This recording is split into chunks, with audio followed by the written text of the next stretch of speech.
Hello, welcome to Storytime with Gigi.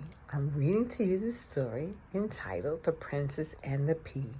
The original author is Hans Christian Andersen. This retold version is by Claire Sipi. Here we are, The Princess and the Pea. Once upon a time, in a kingdom far away, there lived a handsome prince. He had loving parents, plenty of friends, and lived a wonderful life in his castle. But one thing made him sad. He did not have a wife. The prince had always wanted to marry a princess, but he wanted her to be clever and funny and loving and kind. None of the princesses that he met at parties and balls were quite right. Some of the princesses were too mean. Some were too rude, some were too quiet, and some were too loud, and some were just plain boring. So the prince decided to travel the world in the hope of finding a perfect princess. He met many more princesses who tried to impress him with their beauty, their dancing, and their baking, but still none were quite right. I'm never going to meet the right princess, he sighed to himself. Oh, where is that girl of my dreams? Months passed without success, so eventually the prince headed back to his castle. Cheer up, my son, said the king. You are still young. One day you will meet a wonderful girl, just like I met your mother. The king smiled at the queen, but he was at a loss to know how to make the prince happy again.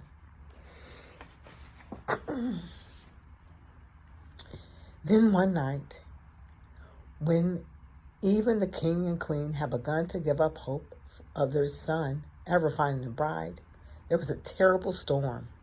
Thunder roared, lightning flashed, and the rain poured down. Suddenly, there was a loud knock on the wooden castle door.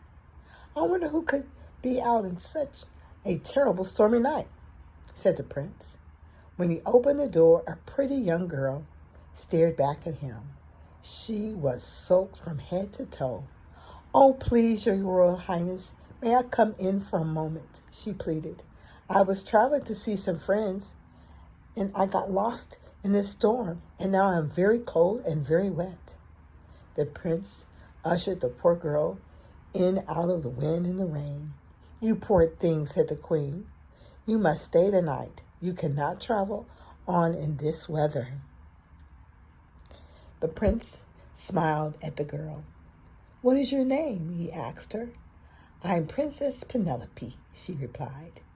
You are all very kind. I don't want to bother you.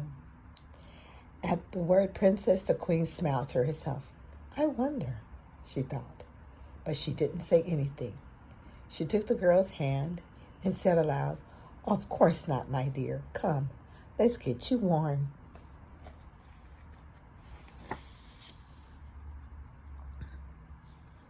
Once the princess had changed into some dry clothes, the queen invited her to have some supper with the family. The prince listened contentedly as the charming princess chatted away over their meal. He could not stop gazing at her. She was clever and funny and loving and kind. By the end of the evening, the prince had fallen in love. The queen was delighted when she saw what was happening, but she wanted to be quite sure that Princess Penelope was a real princess. She went to the guest room in the castle and placed a tiny pea under the mattress. Then she told the servants to pile 20 more mattresses onto the bed. Then the queen had 20 feather quilts piled on top of the 20 mattresses. Now we shall see if you are a real princess, murmured the queen to herself. The queen showed the princess to her room and tucked her into the towering bed. Sleep well, my dear, she said. In the morning, the princess came down to breakfast, rubbing her eyes. How did you sleep, my dear? The queen asked her. The princess didn't want to be rude, but she couldn't lie. "I'm afraid I hardly slept a wink," she replied, stifling a yawn. "I'm sorry, my dear," said the queen. "Was the bed not comfortable?" "There were so many lovely mattresses and quilts. It should have been very comfortable," replied the princess. "But I could feel something lumpy and bumpy. And now I am black and blue all over." The queen grinned and hugged the girl to her. "That proves it," cried the queen.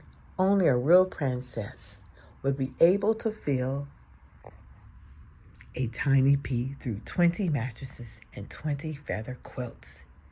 The prince was filled with joy. He had finally met the princess of his dreams. Not long after that, the prince asked Princess Penelope to be his wife. She happily agreed, and they were married in the castle.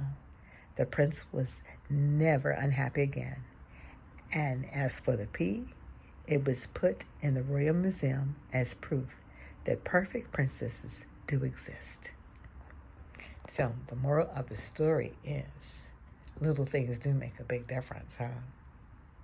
Right?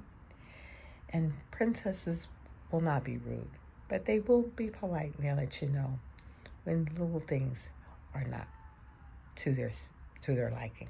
Okay? Also, always remember that no matter where you are,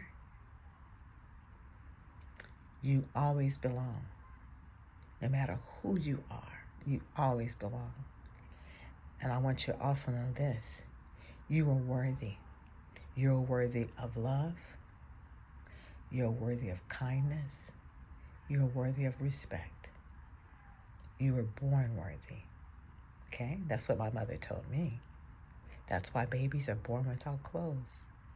Babies are born without clothes because you were born worthy, just in yourself. Have a wonderful day. See you next time.